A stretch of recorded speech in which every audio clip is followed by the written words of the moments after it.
Hello बच्चों, let's read this question. Explain the importance of selectable marker with the help of suitable example. कि आपको importance बतानी है selectable marker की और वो भी example के साथ. तो यहाँ पे की concept हमारा है selectable marker. तो पहले selectable marker पता होंगे तभी तो इसकी importance और हम example बता पाएंगे. Selectable marker ही होते क्या है?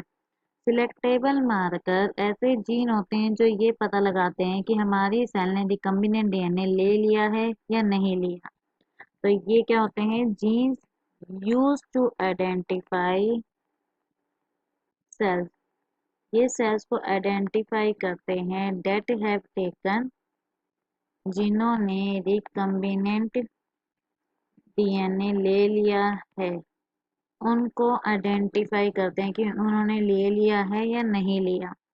तो इसकी इम्पोर्टेंस अब हम देखते हैं। ये सिलेक्टेबल मार्कर की क्या क्या फायदे हैं, क्या क्या फायदे हैं। पहला जो फायदा है ये है कि ये आइडेंटिफाई करता है सक्सेसफुल क्लोन को, कि जो हमने क्लोन करा था वो बना है या नहीं। कैसे पता लग जाता है? क्योंकि ये क्या करता है, हेल्प करता है कि हम पहचान पाए किस चीज को, ट्रांसफॉर्म्ड सेल्स को फ्रॉम नॉन ट्रांसफॉर्म्ड सेल्स से, cells from non transform cell से हम इन्हें पहचान पाए। तो ये पहला स्टेप तो हमें सक्सेसफुल क्लोन को पहचानने देता है, तो ट्रांसफॉर्म्ड सेल्स को नॉन ट्रांसफॉर्म सेल से पहचान पाए। दूसरा पॉइंट क्या करता है? Selection pressure. सिलेक्शन प्रेशर का मतलब क्या है कि आप इससे इंश्योर कर सकते हो कि जो मार्कर वाला जो सेल है वो मतलब स्पेसिफिक कंडीशन में ही ग्रो करेगी। तो ये इंश्योर करता है only cells with marker, marker के साथ जो सेल है वो survive under specific condition, specific condition में ही सरवाइव करेंगी। ये करता है। तो यहाँ पे जो दो इम्पोर्टेंस आ गई वो हमारी क्या है इम्पोर्टेंस? एक तो हम सक्सेसफुल क्लोन बता सकते हैं, सिलेक्शन प्रेशर है। उसके बाद हमारा जो क्वेश्चन है वो है कि हमें सुटेबल एग्जाम्पल बताने हैं सिलेक्टेबल मार्कर का।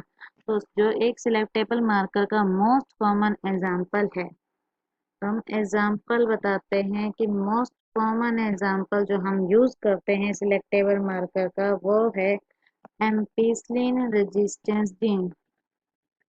एम्पिसिलिन रेजिस्टेंस जीन एक ऐसा जीन है, ये अगर हमारी रिकम्बिनेंट सेल में चला गया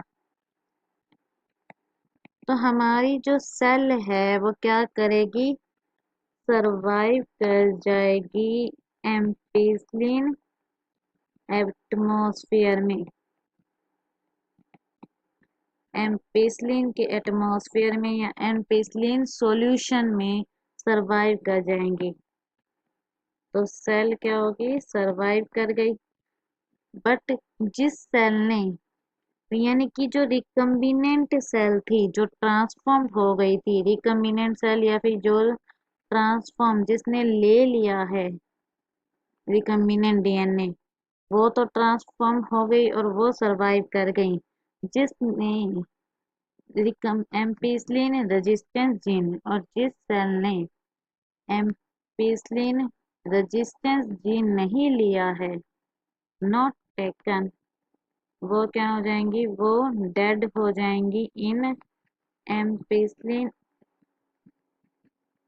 एटमॉस्फेयर में, वो डेड हो जाएंगी एम्पिसिलिन के एटमॉस्फेयर में।